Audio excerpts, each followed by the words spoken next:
Welcome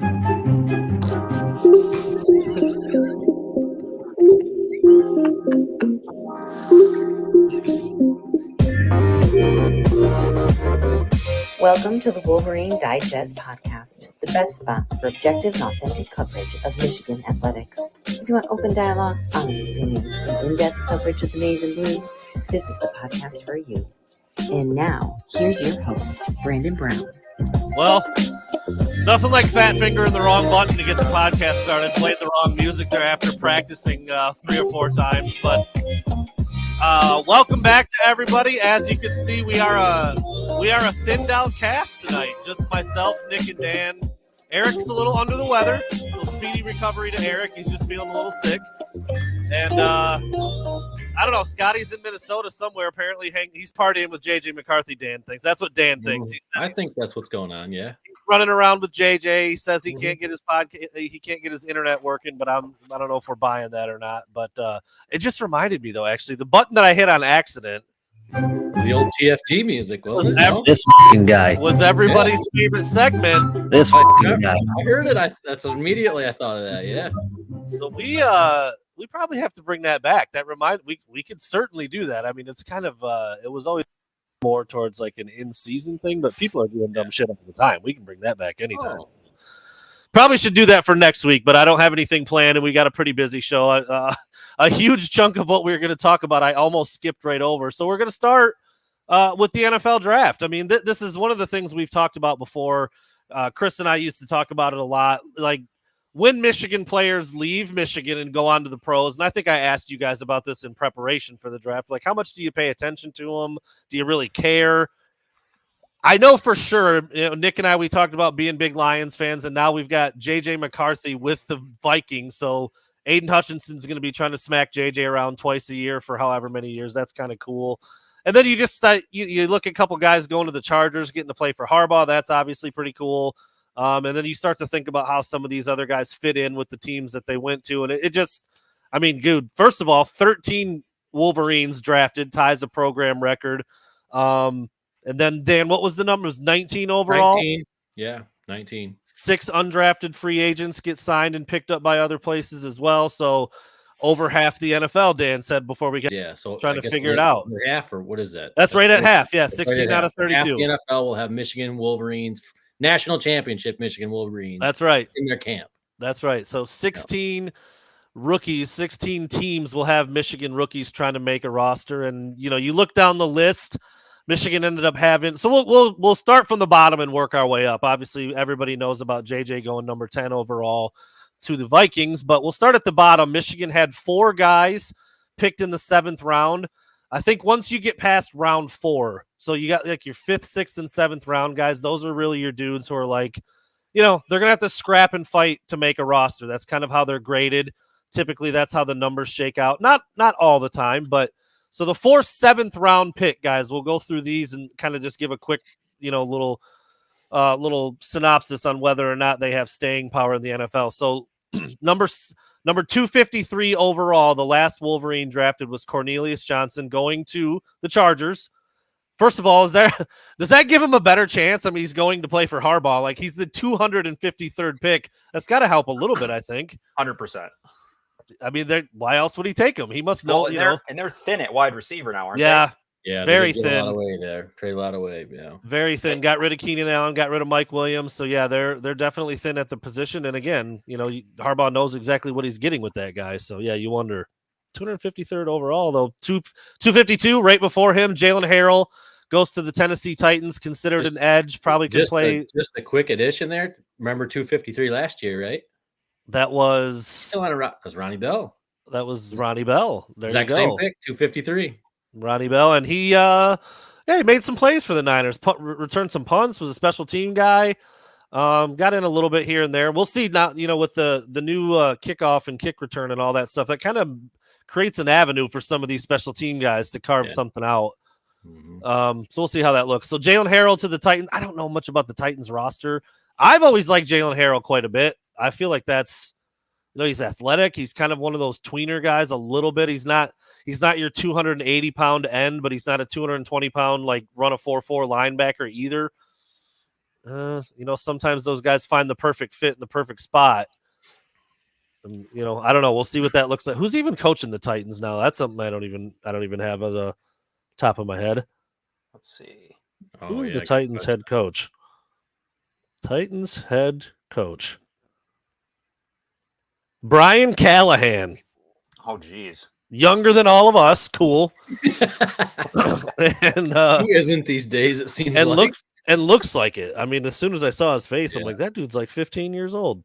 He's 39, so he's right in the wheelhouse. But 249 overall transfer guy. But Ladarius Henderson played some good football for Michigan, obviously in their championship run. Goes to the Houston Texans. Linemen are one of those ones where it's like you need depth, you need the bodies. Yeah, you only carry 53 guys, but he's versatile. He's played guard, he's played tackle, he can play both sides. That, and when you consider where these guys are getting drafted off Michigan's offensive line, you got to consider who they played with. So you kind of get a little overshined. Yeah, there's no question. He'll get in on a roster. He'll be a starter. I think he'll be a starter in the league. Yeah, there's no question. I mean, maybe it is at guard. I don't know if he's big enough and athletic enough to be your left tackle necessarily, but he'll play somewhere. I agree. And he's played a lot of football too. Number 240, interesting dude, man. Great dude to pull for, just given his background story. Changed positions a bunch of times at Michigan, was a quarterback in high school. Number 240 to the Panthers, Mike Barrett, the winningest Wolverine of all time. That's crazy. Just played so much football there. He just kind of feels like he's going to make it. Like, it's all he does is make it, right? Like, I mean, that's crazy. He's another one of those tweeners, like was, not quite athletic enough to be a safety, a little small for a linebacker, but there's a lot of dudes in the NFL like that because of the offensive teams run anymore, all that space stuff. Everything's space and speed. They need guys like him who can run and be multiple positions on the field.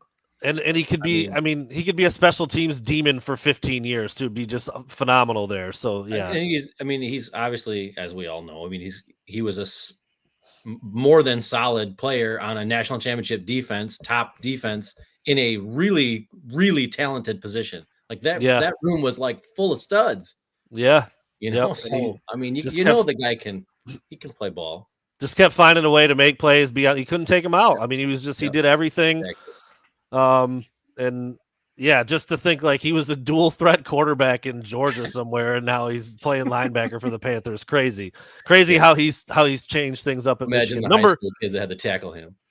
Yeah, exactly. You think about that with all these dudes, honestly. Right. Like they all just the way they dominated back then.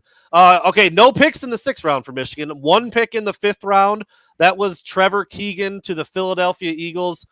Like Dan said earlier, I feel like he's off that line, one of the better guys on that line, goes to the Eagles. They've got a history of having solid offensive lines. I just feel like I wouldn't bet against any of the linemen, even the undrafted ones. I wouldn't bet against any of the linemen. And they were in a pro system. I would say the same thing. I would think all the offensive linemen from Michigan are going to be on a roster to start the season next year. Yeah, so that 5th round, that's kind of like the teetering point. 4th round and earlier, you expect those guys to be on your team and contribute, hopefully. 5th round, it gets a little bit shaky, and then 6th and 7th, those dudes are usually battling. So Keegan, I think, is in a good spot, with the Eagles too. They just seem to do well with linemen all the time, and so he'll be able to, again, be a depth guy. I think he can play both right and left guard. I don't think he's a tackle. I don't know if he's ever snapped before, but obviously they've got a little bit of an opening there with Kelsey. An opening there, yeah. We'll see. But I'm with you guys. I mean, Keegan's a guy that's played a ton. He was like, captain status at Michigan. He should be able to settle in. Another transfer guy, 3rd round pick. I don't know 4th round pick. I don't know when he came to Michigan. I don't think that was the bill on him. I don't think. None of us were thinking about him being a pass catcher. But A.J. Barner proved big tight end, north of 6'5", north of 250, came from Indiana. And I actually remember they were talking about him, the analyst guys, that he was billed as a blocking tight end just because he was big. And they're like, no, like this dude can run, he can catch, he's a red zone. Honestly, of all the players for Michigan's team leading up to outside of J.J. McCarthy, like he's the one that you heard talked about move up the draft board the most. Like, he should have been, going into the offseason, he was maybe a 7th round pick? If 6th round pick? I mean, he climbed a ton. And, his workouts and his I mean, you just kept hearing about him, and we shouldn't have been surprised. He was a good player, no doubt. But And yeah, like he I was said, the one that you just kept seeing going up and up and up and up. And I think he was still drafted a little higher than people maybe projected. But yeah, I think so too. But I mean, again, he's the measurables. He's got NFL size for sure. You put on the tape, had the multi-touchdown game. Surprising a little bit, but again, a huge. I mean, dude, just what an advocate for the transfer portal right there. Leave Indiana, go to Michigan, and climb the climb the draft by half if you were even going to get picked before. In the third round, let me see, what do we have? 4 guys go in the third round, including 83, 84, and 85, all right in a row. Number 85 was Zach Zinter to the Cleveland Browns. Just awesome that he's already back at it. I mean, he's been out there working out, healthy, fully healed, ready to roll. You wonder if he would have gone a little earlier had he not got hurt, but that's still pretty. Yeah. I think he would have. I think that was a good value pick there because you're getting as long as his medicals are where he claims they are, like he's good to go. I mean, that's a guy that would have been taken earlier. Yep, and in Cleveland there, just I don't know, man. You love a Midwest lineman, a Michigan lineman going to somewhere in Ohio. They did some cool stuff on their social with him too, like him picking out his jersey number and just doing all the stuff, like showed where his locker was, and I guess he's gonna wear number 70. The 65 wasn't available, and he's like, I used to wear 70 in high school, so he's gonna be number 70 for the Browns. So that's pretty cool. So number 84, another interesting pick, interesting spot given all the turnover that's happened there. Roman Wilson going to the Pittsburgh Steelers. So you've got a Hawaiian kid, plays his college ball at Michigan. Now he's going to be in Pittsburgh, not exactly a warm weather area. Yeah. But he is actually, I think he is actually, if I'm not mistaken, he was one of the highest odds to win Offensive Rookie of the Year already, just like out of the gate. Like they just think he just fell into like a perfect scenario with Russell Wilson trying to get things going again. Either it's him or Justin Fields, which is both kind of intriguing.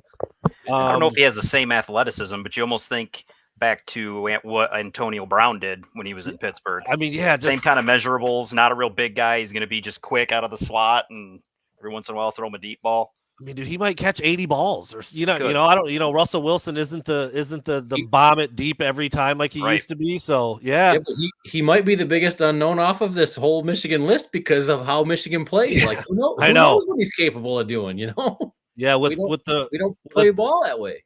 With a ton of volume, the sky could be the limit for how productive he could be. He's shown he can get separation. He's tougher. He's bigger. He plays bigger than he is.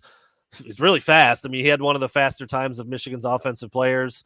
I thought that was an interesting pick. Be cool to see how he goes with, again, Russell Wilson or Justin Fields. Both of them are kind of intriguing as quarterbacks for Roman Wilson in that group.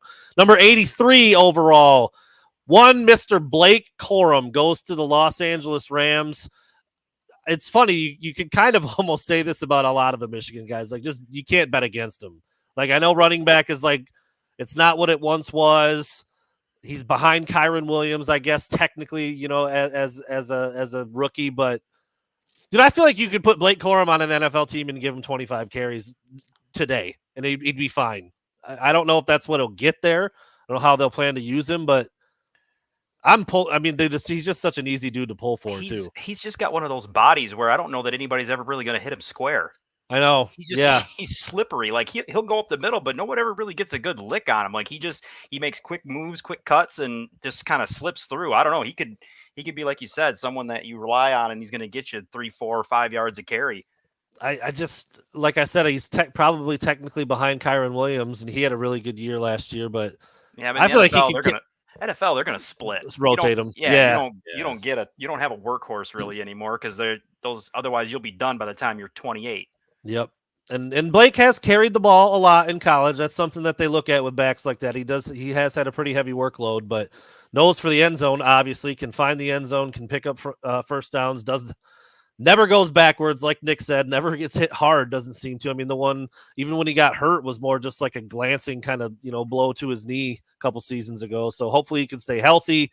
And I like him with the Rams there. Obviously, they've got some carries available for him. I think you'll see him as a rookie on the field. I don't know much about their depth chart beyond Williams, but that'll be interesting to see. All right, number 69 overall, the first former Wolverine to join Jim Harbaugh with the Chargers, Junior Colson, another dude easy to pull for. You're talking about a freaking orphan in Haiti, and he comes to the U.S. and becomes a all-conference linebacker and an early draft pick. And Harbaugh loves him. Harbaugh loves his family. He's a tackling machine. He's another guy that just feels like, I mean, if you need him to play starting tomorrow, and he'll get you 8 to 10 tackles every night out. I mean, he just, I don't know, just kind of gets it done. Played with the big old clubs on both hands in the playoffs and the Big Ten championship. So the only thing, and I hate to even, I mean, he's a third round pick. You hate to nitpick a little bit, but I wonder about his athleticism a bit in the NFL,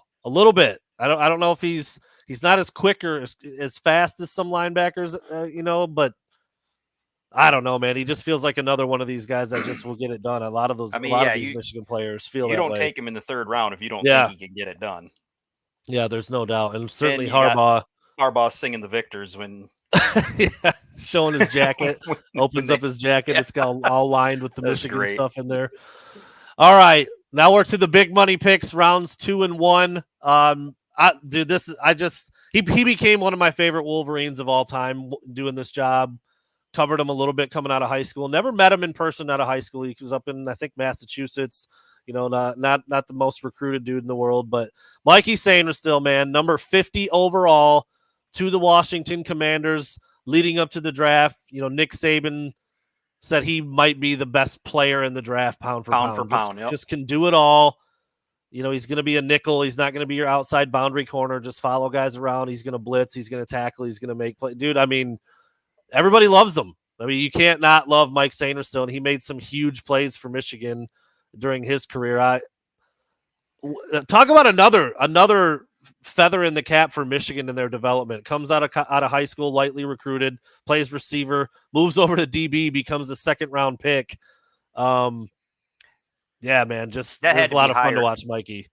That had to be higher than what you had assumed he was going to go. I think, yeah, I was very curious about him. I was very curious about him as to where he would go because that position is just really valuable in the NFL now. I mean, again, with the offenses that teams run, every single team has a very dedicated nickel that's all they do, and some of them are paid a lot. I'm paid almost like true corners because of that position. 4-2-5 and 3-2. Those defenses with a lot more defensive backs out on the field to cover all that space. Backs out of the backfield, and the way tight ends are athletic these days, and 3 and 4 wide receiver sets, you need a guy like that. They want dudes that can tackle. And he proved that he was everything you needed him to do. He would do at a high level at Michigan. I mean, everything: ball skills, coverage, tackling, blitzing. He could do it all. For a long time, Chris Jenkins had. Besides JJ, Chris Jenkins did have the highest draft grade for Michigan prospects, and it ended up playing out that way. Is this one surprising at all to you guys? He goes number 49. So what is that? 17 picks into the second round. He goes to the Bengals, joining DJ Turner, Daxton Hill, Brad Robbins, a bunch of Michigan players in Cincinnati. But he just didn't have like a huge impact year in terms of like production and stats for Michigan. I mean, I know.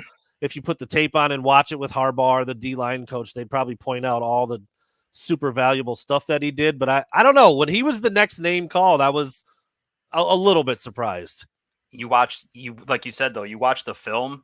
That's an NFL body out there on the defensive line. Like he just looked like he could have already been in the NFL. He's a big dude. He's fast. He maybe didn't get the sack every single time, but he was putting the pressures on, leading them right into somebody else. Because we run a lot of schemes where we got guys blitzing from different places. So he's putting pressure on, getting other people open for a sack. Like, I don't know. I think he's just an athletic freak. I think, and I think that's a position that they'll just strictly draft that way too. Like they don't, not saying they'll never not look at your production, but like when they look at that guy, they're like, we're going to draft that guy. Yeah. Body type. Yeah, the short, not every shuttle position's numbers that way, but that position they're gonna draft based on those measurables. Yeah, because sometimes D tackles don't they finish games with like no stats. They don't get back there. They're double and triple team. They're in the wash. They're laying on their bellies half the time. Well, you go back a few years. Look at Rashawn Gary. Yeah, You know, I at know. Michigan, everybody said he was a bust, but he still had the body and the freak athleticism. And look at him in the NFL now. You know? Totally changed his body and his position and what he But does. I would say tackle. They're gonna draft that way even more than a rush end. You know, an edge rusher though. You know, they just because of what Brandon said. You can have like a fantastic game and like literally have no stats. Yeah. You look at. It's going to be interesting to see what the NFL does. There were guys talking about this over the weekend. You see what like Harbaugh was doing. He's basically drafting like he's going to run the Chargers like he ran Michigan.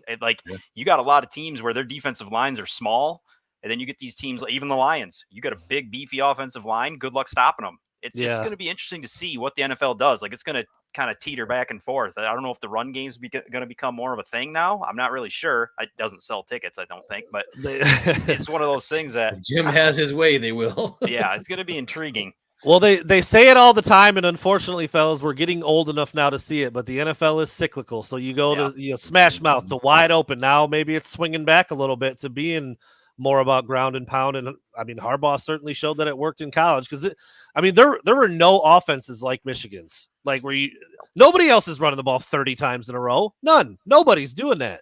And Michigan made it work, and it was maybe like Navy.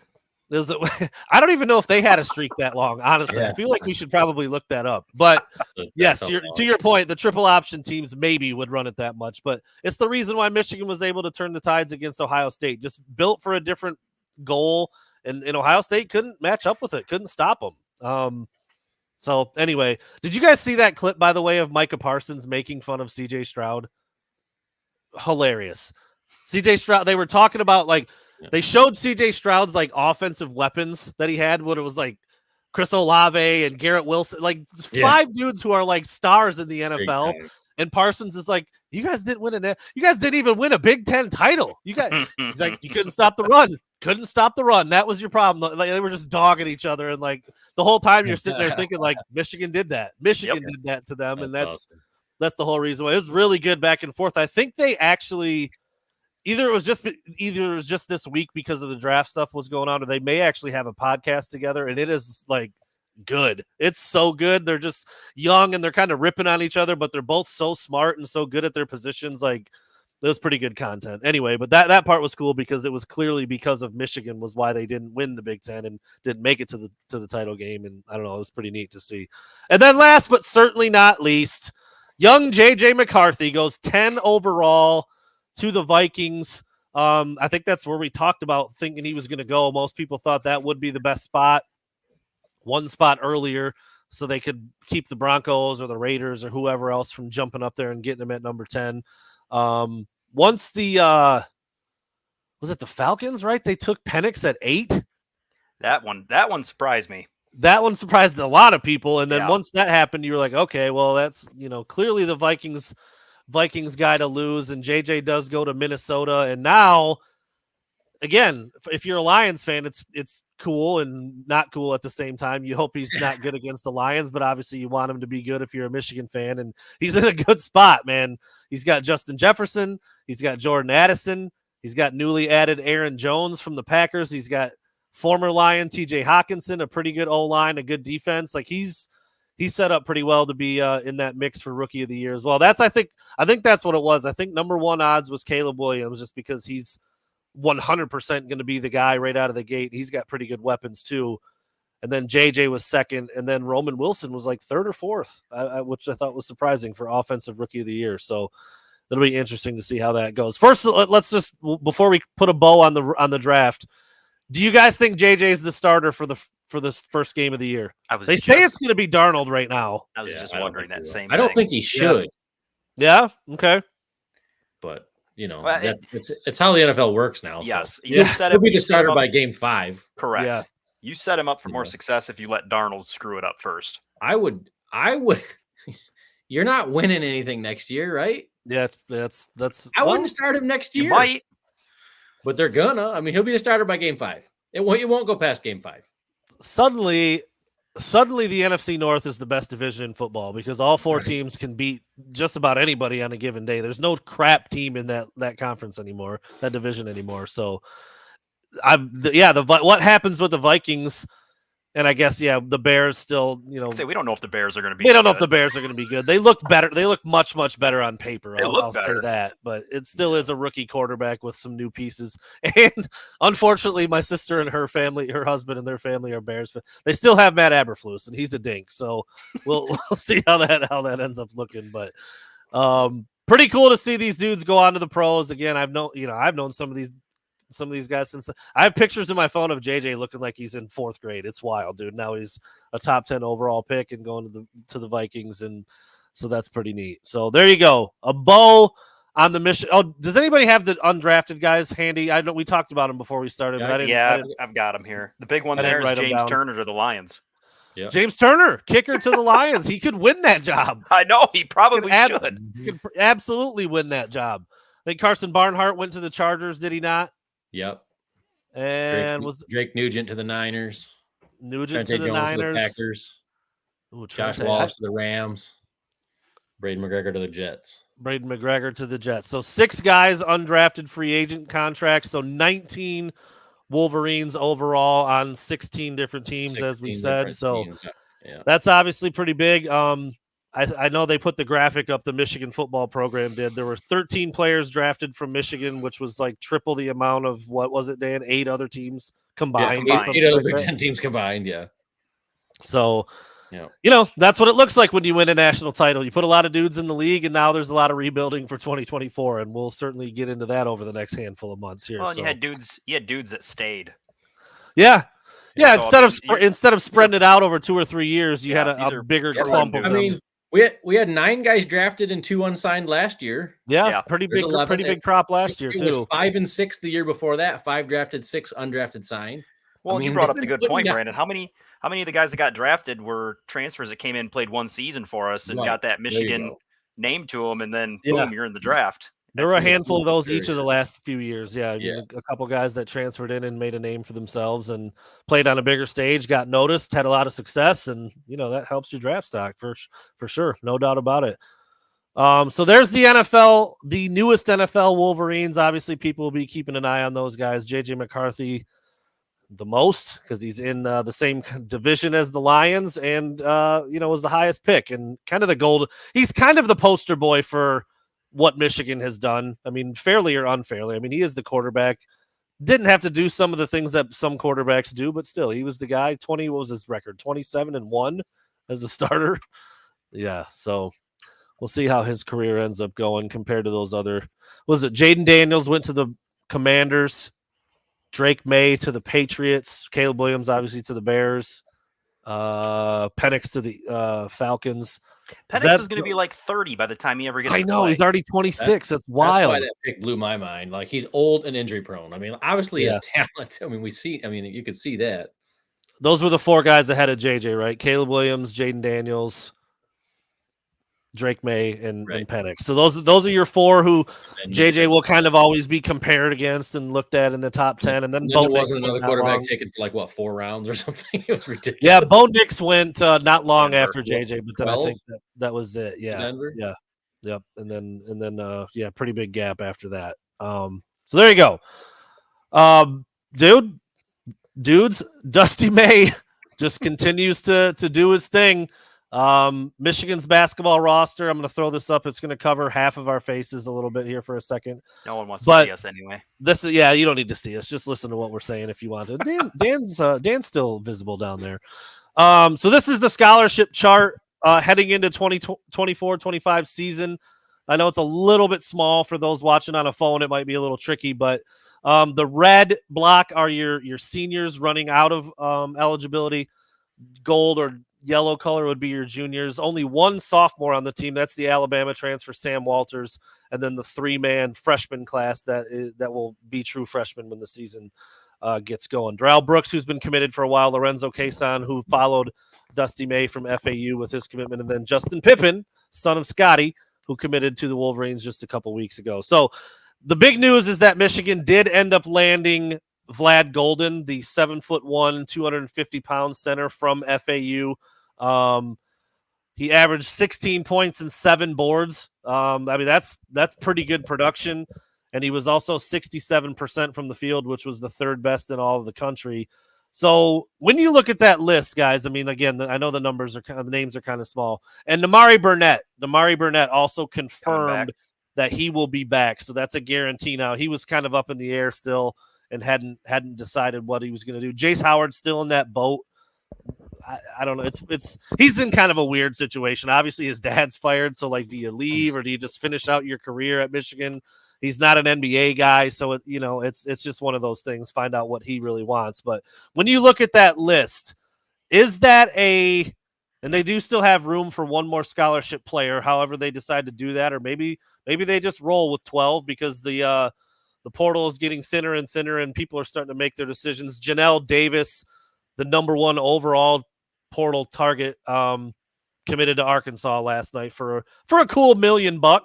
We'll talk a little bit about NIL at the end of all this, but when you look at that roster, Nick, you're the in-house basketball expert, so we'll go to you, the state champion coach, father of future all-state players, potentially, all that good stuff. When you look at that list, I mean, is that a team?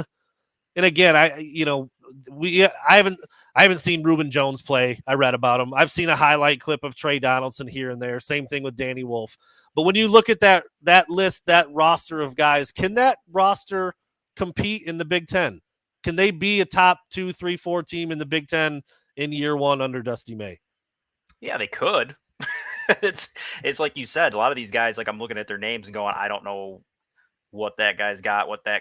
So a lot of it's going to be how quickly can Dusty May get them to gel together? It's going to be one of those things where maybe the first month or 2 of the season, well, you'll play hopefully some cupcake games there at the beginning to get them to gel. But beginning of the Big Ten season may not look so great, but then as you go through, they start to come together. And then hopefully by the time you're hitting the Big Ten tournament, you're in a position where you're trying to get yourself into the NCAA tournament. I think with Dusty's track record and bringing in guys that have played, they definitely have an opportunity to make it back to the tournament. I think that's got to be a realistic goal for them. I've tried to go through and come up with a starting 5, and it's hard. It's like there's enough talent on that roster where it's like there's not like a set 5 that stands out like, oh, that guy's got to start or that guy's got to be a bench guy. And you've got 2 7-footers who are pretty different from each other. Like, is one of them a starter and the other one comes off the bench? Because I got to be honest, like when I watch Danny Wolf's highlights from Yale, I want that dude playing, but I'm also like, are you going to play both? Like Vlad Golden, right. I think he's 100% starting. Like that's your starting center. But then what do you do with Danny Wolf, who's also a 7-footer? Is he your very, very large stretch 4? And then you've also got Sam Walters, the transfer from Bama, who's 6'10" and can really shoot the 3. He's younger. He's only a sophomore. He'll only be in his second year. But I don't know, man. He's got Roddy Gale in there who's played decent ball for Ohio State. He understands the rivalry in the Big Ten, so he brings some value. Reuben Jones has played a ton of basketball, albeit in a smaller conference. But you've got a lot of dudes who can do a lot of different things, and I actually like Damari Burnett quite a bit too. He's pretty versatile, can play a couple wing spots, and might be the only guy left over from your team last year, so can kind of carry that torch if you want him to from your 8-win season. But there's a little bit to be said that he's been there, and so I don't know, man. I like the roster. I like the makeup of it. Now you do have enough big guys. I think that was a little bit of a concern earlier where they were just getting guard after guard after guard after guard. But now you've got Cheddar, who's a little undersized for a power forward. You've got Wolf, you've got Golden, and you've got Sam Walters, who's like a wing, but he's 6'10". I don't know, Dan, we talked about this before. I think I put a hard number on it. I said double your win total and go from there. So that would be 16 wins. You get to 16, you get to 18, you hit that 20 mark, you are making the tournament. Is it when you look at the roster now, is it fair to say he should make the tournament in year 1? There's that too much. For that. Yeah, I mean, I'm not going to say a year from now if he doesn't make the tournament, we're going to be running him out of town. But right. But yeah, no, I think that's got to be the goal. He should now. Yeah, we are still a month ago. We couldn't say that. So that's exactly right. But I think that has to be the goal. And I think to your point there, I think you're going to have 8 or 9 guys that play. And it sounds like the way and I'm not going to lie, I don't watch college basketball like I watch college football. I watch Michigan when they're decent. I couldn't hardly watch them this year. Right, so, fair. There's a lot of guys on that roster I haven't seen. But it sounds like the way he likes to play, like he wants to push the ball up the floor. So guys are going to play like you're probably not playing both of them 7-footers, but there's going to be minutes for both of them. If you like to push the ball, you got a 7-footer running around, you're going to have to spell him. So there's going to be minutes for both of those guys. And both of them are moderately mobile. They're not, Golden's more of a he doesn't shoot outside, but he's athletic. He can get up and down. Wolf is probably more skilled, but maybe not as fast up and down. Like they have interesting games. What I'm interested to see is how Dusty May's philosophy of coaching basketball translates to the Big Ten. Because when's the last time the Big Ten won the national title? Oh, it's been like 2006 or something, or 8 or 9. I don't think it was Michigan State. Michigan State. Yeah, last time they won was when Tom Izzo and Michigan State won it. Yeah, so it's been a minute. The Big Ten style of basketball, for as much as they say it's great and it's hard, it doesn't translate to the tournament. They just don't do it. And Beeline was the closest thing to it, and he was offensive minded. He got us there. So I think Dusty coming in is going to be a breath of fresh air. I don't know. They might get beat up a little bit through Big Ten play, but if they can survive it and get to the tournament, that wide open style, that's what a lot of teams are doing. Yeah, that's you saw it even with Purdue. Purdue didn't have the guard play to stick with UConn. UConn just that's what ended up doing them in. Yep. As dominant as Edey was, you just kind of let him get his and make sure no one else goes off. And he was gassed by the end of that game. Yeah. Yeah. So I'm very intrigued by and to Dan's point, I mean, just a few weeks ago, a month ago, we're like, dude, there's not even anybody on the team. And now he's got 12 guys, and you couldn't even talk about it. Like, you really couldn't. You really couldn't. We're like, we have no idea who's going to be wearing the jersey, what the system's going to look like, who's playing where. And aside from Jace Howard, the other 11 guys are locked in. And so if Jace Howard decides to go, then you have 2 scholarships that you can play around with a little bit heading into the summer and see if, maybe it's an international guy, maybe it's a late bloomer who didn't sign, maybe you never know. I mean, there are potential dudes out there who can fill those spots, or maybe in year 1 you are a little thinner and you've only got 10 or 11 or 12 scholarship players. That's not ideal, but it might be the way that it works. And then, like to Dan's point, you'll play 8 or 9. You take those 3 true freshmen, you let them chill, and there's your 9 guys. There's your 8 guys. You roll with them and you see what it looks like. Because I don't think I'd have to do a little bit of a deeper dive, but I don't think Darrell Brooks, Lorenzo Cason, or Justin Pippen, the 3 freshmen, are the caliber to be counted on in year 1. Like, they might get some spot minutes here and there, but they're not, they're not your one and dones. They're not going to come in and average 15 right out of the gate. That's just not the kind of players they are. So it'll be interesting to see how that basketball stuff shakes out. And it's getting more fun to talk about because there is a roster now, and you can start to envision who's going to be on the floor and what it'll look like. It is really crazy that Namari Burnett may literally be and Cheddar's back too. I keep forgetting about him. Will be the only guys that had a Michigan jersey on last year. And we'll see what Jace Howard does. I feel like he's going to go somewhere else, but I don't know. I don't have any inside info, but I'm just, his dad was the coach. He's been there. If you were going to stay, just say you're staying. Like, I don't know. It feels like he's trying to find somewhere else to go, but we'll see. We'll see how that ends up playing out. So there you go. One more quick look at the scholarship chart. 12 guys currently spoken for, 1 open spot. And then you can see it'll never play out that way. The transfer portal and how things change, but that's what it would look like down the road should some of those guys stick around in terms of their eligibility and stuff like that. So there you have it. Dusty May continues to be a popular guy around Ann Arbor, and people are pretty excited about what he's doing. So, we got a little while to figure it out and see it, but at least he's putting together a pretty good roster. As a matter of fact, a couple different outlets who, use analytics and different numbers and things like that, at least 2 different places have Michigan as having the best transfer class in the country. So that's, Vlad Golden was a highly ranked guy. Reuben Jones was a pretty highly ranked guy. Danny Wolf was a highly ranked guy. So yeah, they've got 6 guys coming in that were not on the team last year, and that gives them the number 1 class in the country. So I don't know if that matters to anybody or not, but some of the analytics and the metrics out there have Michigan as the best transfer class in the nation. So there you go. Didn't translate to a lot of success when Juwan did it with recruiting. So we'll see.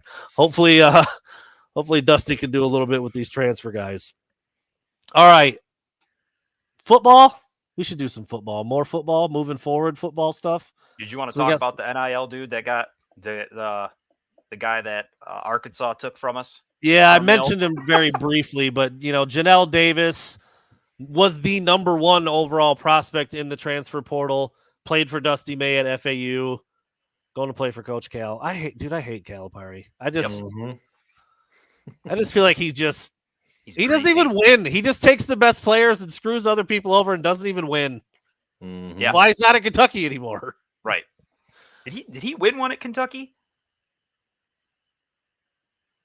I don't know. He won one. He won one, but was it with Kentucky or was it Memphis? If he won one, it had to have been with them. I don't think it had to be with Kentucky. Yeah.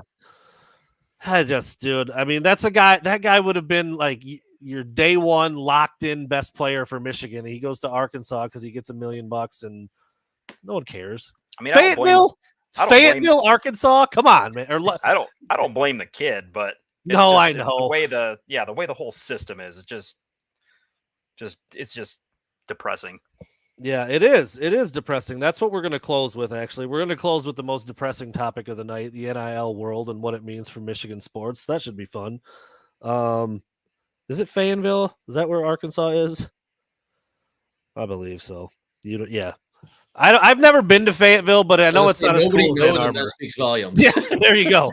There you go. I know it's not as cool as Ann Arbor, so whatever, man. So Janelle Davis, point guard, combo guard, a little bit. He can kind of do it all. He's an NBA prospect kind of guy. Goes to Arkansas.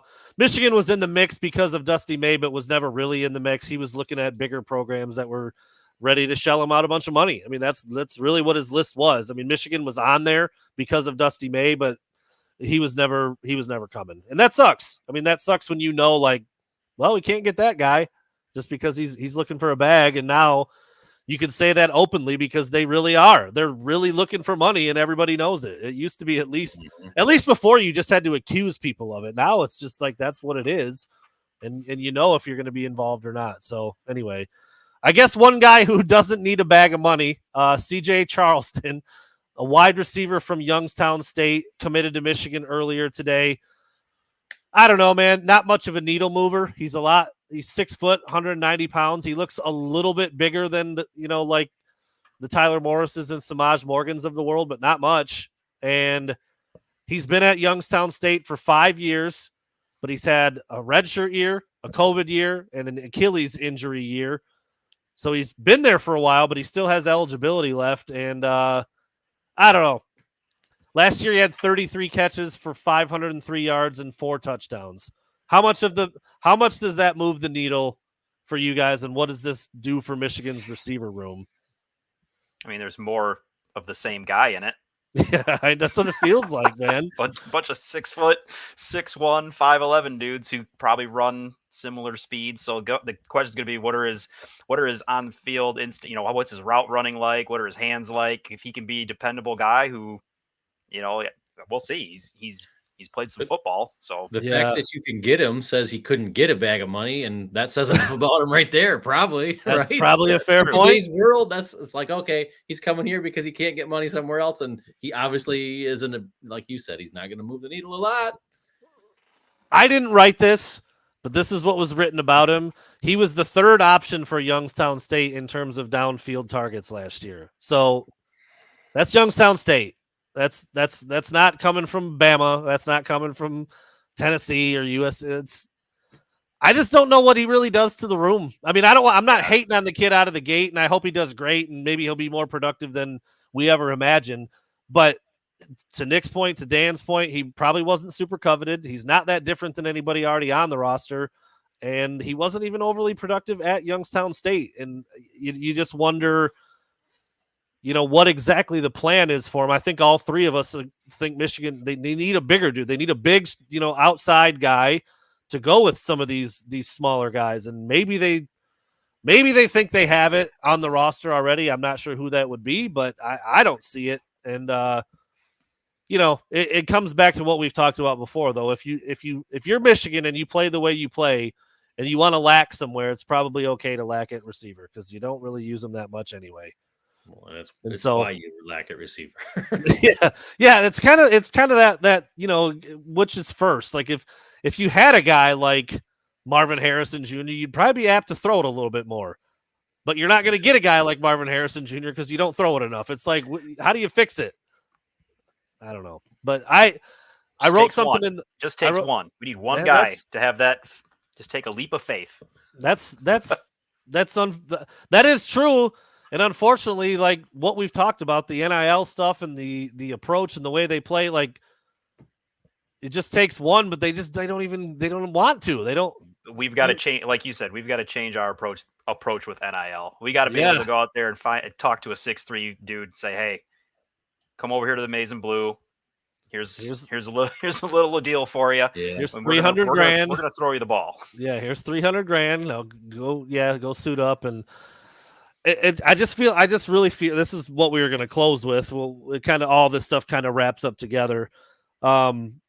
Over the last handful of days, Michigan has lost 3 scholarship linebackers. Jeremiah Beasley, who is a true freshman, he has been on campus since December. He's already transferring. He's committed to Missouri earlier today from Belleville, right here in the area, local kid. Looked like a Mike Barrett clone, by the way, at the spring game. Was wearing 23, a little shorter, a little stocky. It looked just like him. I'm like, maybe that's what his role will be. That looks pretty good on him. Now he's transferring out. Samaj Bridgman was a 4-star recruit. He's out. Hayden Moore, Amir Herring, a West Bloomfield kid, so another local kid, interior offensive lineman. He's transferred out. So the 2023 class, I mean, we're talking kids that have only been on campus for 2 seasons. This is heading into their second year. There were 25 signees in that class. It was only the number 20 class in the country. Not great. Not great considering Michigan had back-to-back appearances in the playoff, but it's not really a surprise. It aligns when NIL started. Michigan had like top 8, top 10, 12, and then NIL hit, and now it's like the 20th class, 21st class, 19th class. Like there's a line of delineation there for sure. But from that, what sucks about that is, you're saying top 8, and it would have went the other way. Like we should be getting like top 3 classes. Exactly. I mean, when you look at what we've done, and when you look at the number, because we talked about the draft numbers, 19 guys going to get a shot in the NFL off this roster. Yep.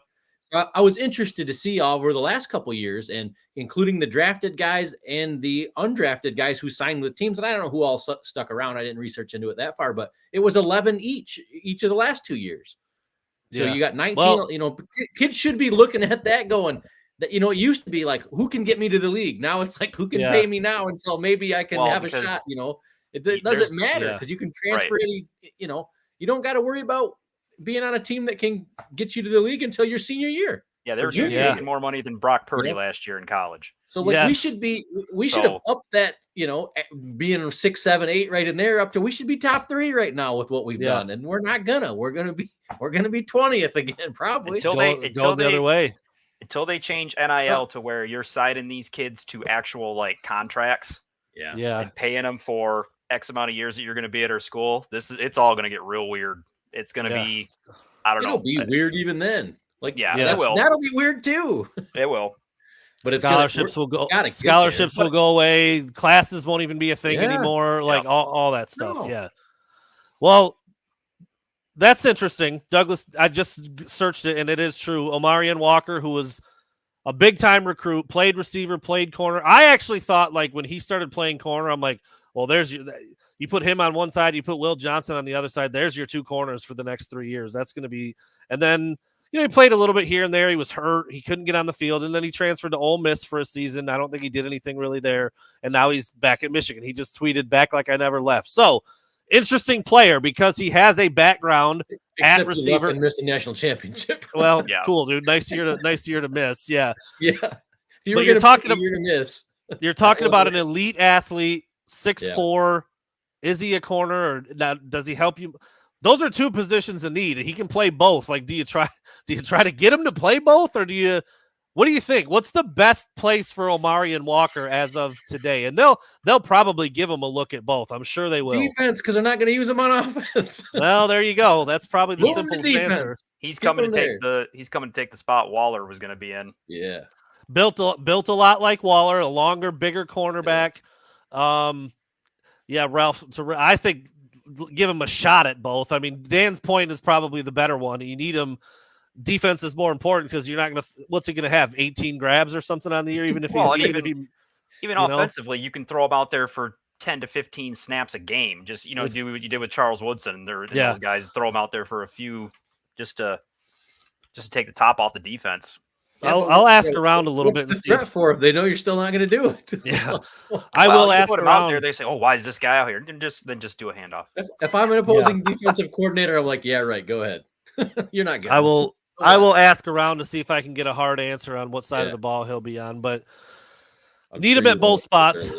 Need him at both spots, and maybe he'll get a look at both. And now you're in, spring ball's over with anyway, so you're not going to get a look until fall camp rolls around. So that makes that a little tricky. You almost have to kind of know before it gets here and go with it, and then try to work him into the rotation. So from that 2023 class that was ranked number 20, Carmelo English gone, Cameron Calhoun, Amir Herring, Samaj Bridgman, DJ Waller, and Hayden Moore all have now left. So that's 6 guys where Carmelo English he showed that he had some ability.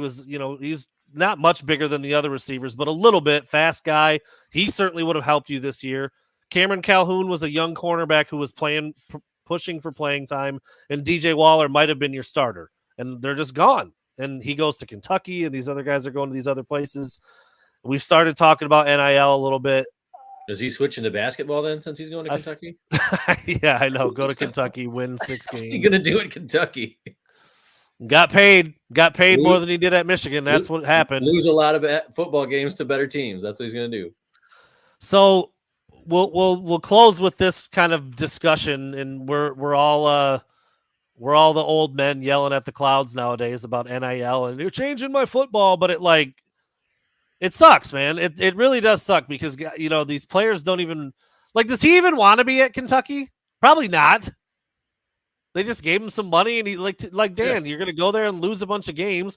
Losing's not fun, even if you've got some money in your pocket. I mean, to me, it's not. I don't know. Maybe they don't care that much, but is it gonna taint the prestige of the universities?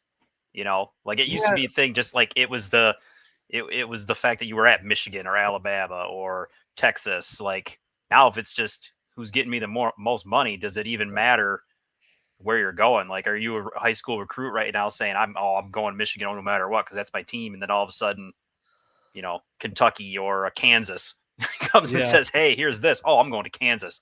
Like I don't know if the name of the school just doesn't mean as much anymore with NIL. But it's like what we said earlier, though, too, man. Like, can you blame the kid? No, I don't blame him at all. Think about if it was us. You're 17, you're a great great football player, and you could go get $250,000 to go to a different school. Like, do you really even care? Like, I'm going to get paid. I still get to play. I still get to do what I want to do.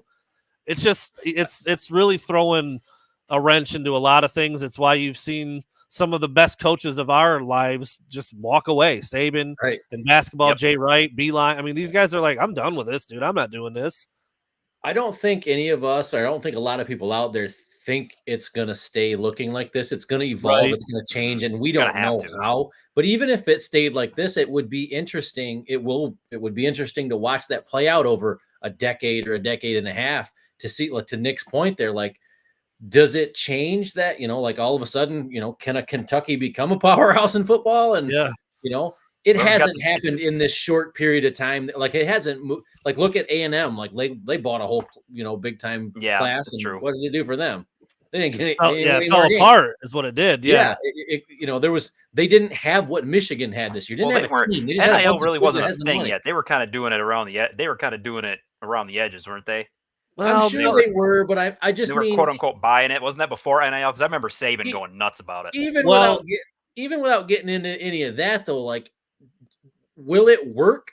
Will it act? Because none of these teams are giving these kids money just to give them money. They want to. They want to create something. Yeah. And so, I mean, what have we had? 3 years in right now, or 2 years in? I don't remember. Roughly three. Around 3. So that's still in its infancy. So if you go 10 years down the road, 12, 14 years down the road, like, could this actually change where you don't, like your Alabamas and your Texas and your Michigan, your Ohio State, like, could they take a step back to an Indiana if Indiana could shell out enough money? The thing I worry about too is it'd be interesting to see. It's going to change. Is the quality of the game going to change too? Because I changed, it's a different sport, but Michael Jordan brought up the fact he was on a talk show one time talking about this. He's like, you're paying these kids and they haven't done anything yet.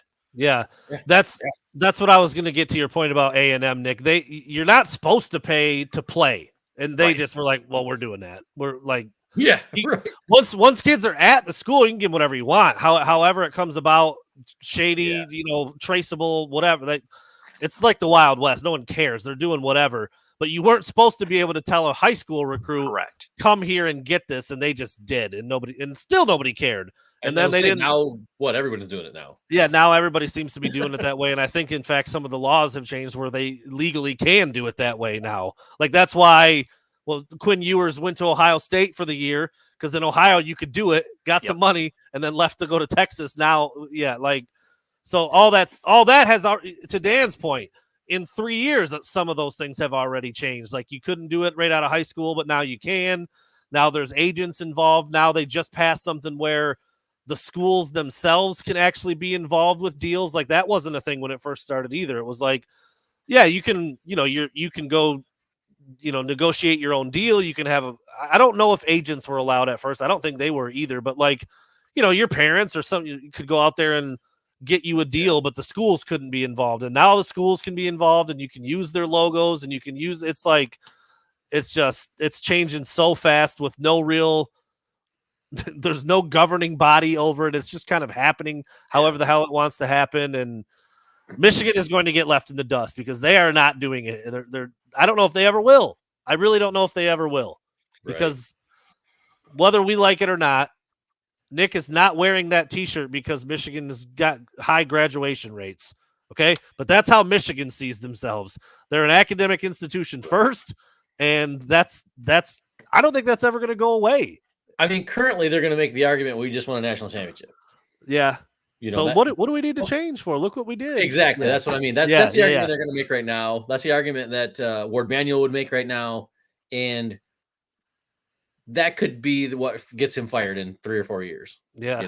If this thing just goes from here, when it should be, like you said, going the exact opposite direction. Like up. Yeah. And it's not. And you've got like we've said, you've got a couple instances of guys who are going to start and play a lot leaving just because they want to go get some money. Like you take, and I've said this before too, and admissions is kind of that's a different gray area that Michigan's had to deal with. But last year alone, the basketball team, because of the way things played out with admissions and NIL, Juwan Howard was unemployed. Like that's a massive thing. He just got hired by the Nets, by the way. He's no longer unemployed. Yeah, correct. Right? But he lost his job at Michigan because Hunter Dickinson said, "Screw Michigan, I'm going to Kansas to get paid." Yep. Caleb Love couldn't get into school, and Terrence Shannon the year before, same thing. Those 3 guys on your team last year, Michigan's one of the best teams in the Big Ten, and instead they're playing with a roster that doesn't belong on the floor together. And now Juwan Howard's fired, and Michigan has their worst season in program history. Yeah, some things got to change, man. Fair point. I mean, Hunter Dickinson went on public he flat out platforms. Yep. It was like, this place sucks. They're not stepping up the way that other places are. Is Hunter Dickinson going to make is he going to do anything in the NBA? Probably not. I mean, he tested the waters. He made the best move that he could make for himself. Yeah. He had to. And now he's not, because he's back at Kansas again. He's just going to be like, he's Van Wilder. How many COVID years do I get? Yeah, exactly. So it's one of those things too, where the NIL, because it is changing and every state and school seems to have I don't even feel like I know what's going on with it. And like, I don't focus a lot of energy and attention on NIL, but I do this for a living. And I'm just like, I don't know. How does that happen? Why does it happen there but not here? Why does Ward Manuel's name get brought up all the time as the one roadblock? Like, why the hell is he doing that? If that's indeed true, that he is one of the main reasons why NIL won't get off the ground at Michigan. Like, why? Why would he do that? Sounds like you got some research to do. I know. I was gonna say maybe I'll do my job and find that out. I'm gonna request a sit down with Ward and see. Dude, that dude is like he hides in a hole somewhere half the time. Nobody knows where he ever is. He shows up at things here and there, and then you go to try to talk to him and he shoots you down. I'll never forget that. It was right after Michigan won. I think it was after the Ohio State game again, because we were at Michigan. And all the news reporters who've been doing it for a long time, 20, like I still feel a little like weird to go up. I'm 10 years in now, but I'm like, I can't just go up to a ward and start asking him questions. Can I? Isn't that weird? But the old newspaper reporters who've been doing this shit for 20, 30 years, they don't care. They just run up and start asking him stuff. And he flat out was like, I'm not talking to you, and just wouldn't talk. Like, oh, all right. So that in itself, not a great sign, because he just doesn't even want to talk about some of this stuff. And he doesn't speak if he doesn't have to. So I don't know, man. NIL. I'm super excited for the college football game to come out on Xbox like in a month or two. And I don't like, is all that stuff going to be part of it? Is it going to make that game even suck? Because it's really damaging the regular game. Probably. You're gonna have to you're gonna have to have like a shell corporation. Yeah, and, like, exactly. come up with funding. Exactly. I'm like, I don't These want to do guys. that. I don't want to do that. Oh, you went over your cap, your NIL cap. Sorry. Your star running back gets a deal with Columbia Coats and I don't know, who the hell knows. I just keep thinking about all those Michigan guys who had like Wolverine boots deals and all the commercials they were doing and stuff like that. I'm like, it's cool. Like I'm not one of the ones that say that the players shouldn't get money, but the way that it's happening is just wild. Yeah, but those kind of deals were supposed to be the point. Yes, that's correct. That's what it was supposed to be. But they just you're just allowed to be famous and go make some money because of who you are, not not all this other stuff. Now, like there's no regulation at all to it, and there's every state's rules are different. Like to your point about not really knowing what's going on, how can you? Yeah, that's what I'm saying. You'd have to research all 50 states and all different lawyer who's passed the bar in 50 states to understand it all. Like what? Yes. It's different everywhere. We should just start our who aren't from the states. Get rid of the NCAA, start our own league, come up with rules that'll govern it, and it'd be more popular. Just make it an NFL light. Yeah, honestly, that's probably where it's moving towards. Nick, you said, I don't know if we were on the air, if it was before, but contracts are going to start being involved. Title IX not even going to be a thing. It's going to be like football and basketball and maybe, hand pick a couple athletes here and there from other sports, but that's going to be it. There's going to be no level. Yeah, man, it's a mess, dude. Like it's so far removed from what it was even 5 years ago. It's crazy. And you can't go back now. You cannot. You cannot put the toothpaste back in the tube at this point, dude. You've opened up Pandora's box. It's over. Yeah. The TV deals, the changing conferences. It's just like that snowball rolling down the hill is so big now. And there's so many people, like people as dumb as me, knew that this is not going to be good. Like I know. The jump, it's like. As dumb as me. People as dumb as me. That's a good line. I mean, I'm not a great guy. I mean, I'm just we're just talking. My point, my point being, like they knew this was bad and they were so greedy. Like you said it right there. If you're going to pay players, it should have came from it should just be a percentage from the NCAA, and the NCAA is like, we're not giving up any cash. Exactly. You start digging in old dudes' pockets. They don't like that. We'll just let it come from places that we can't even keep track of it because we ain't giving up a nickel here. Like I almost said old white dudes, but that probably would have been fine too. That's like that's I remember I remember Jay Billis was just so adamant about give him money, and I'm like, dude, like it's gonna ruin everything. Like everything is going to change and not for the best. I was not against money though, but give him a straight shot. That's the problem. That's the problem. It's like how does the money get there? Sport, because revenues are different, but within that sport, straight shot across the board, because then you don't have any of this that's going on. You don't have any of it.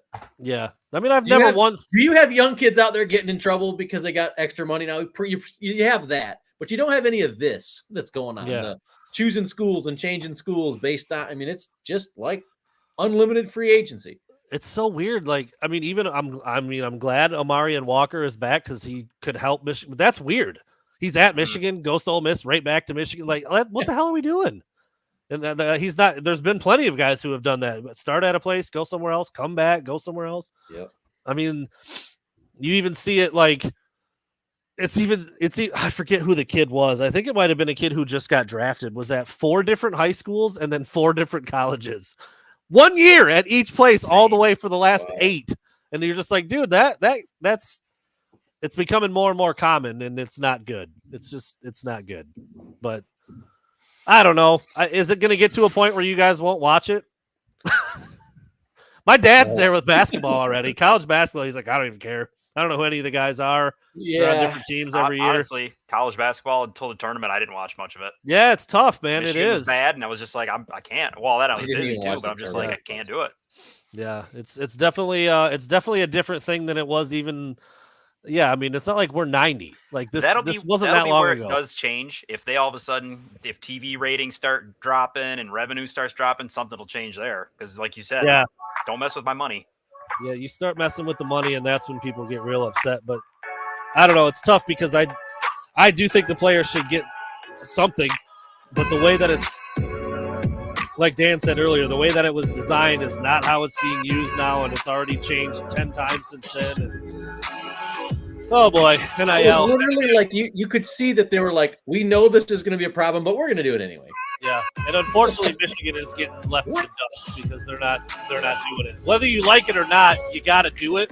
I'm sure there's other programs that are in this boat too. Yeah, but I can't think of anybody on the level of a Michigan. Right.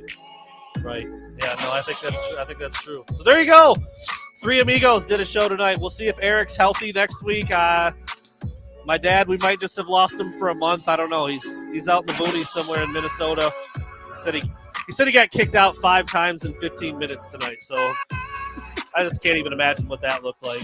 I'm sure my mom was screaming and yelling in the background. I don't know. But anyway, we'll be back again. We'll be back again next week on Wednesday. We'll see what else happens, what else we need to talk about, and then we'll go from there. So thanks, everybody, for listening. Another night of 400-plus people just sitting and listening to us dinks talk for an hour. Unbelievable. Nick, how does that make you feel? Do your kids in your classrooms listen for that long? Do they listen to me for that long? No. Yeah. Not even close. They might on here now. They would on here. I will say a few of them have found out I'm doing this, and they've started looking it up. So, baby, I gotta watch my mouth when I'm on here. Gotta love it. All right, thanks a lot, fellas. Thanks everybody for watching. We'll be back next week.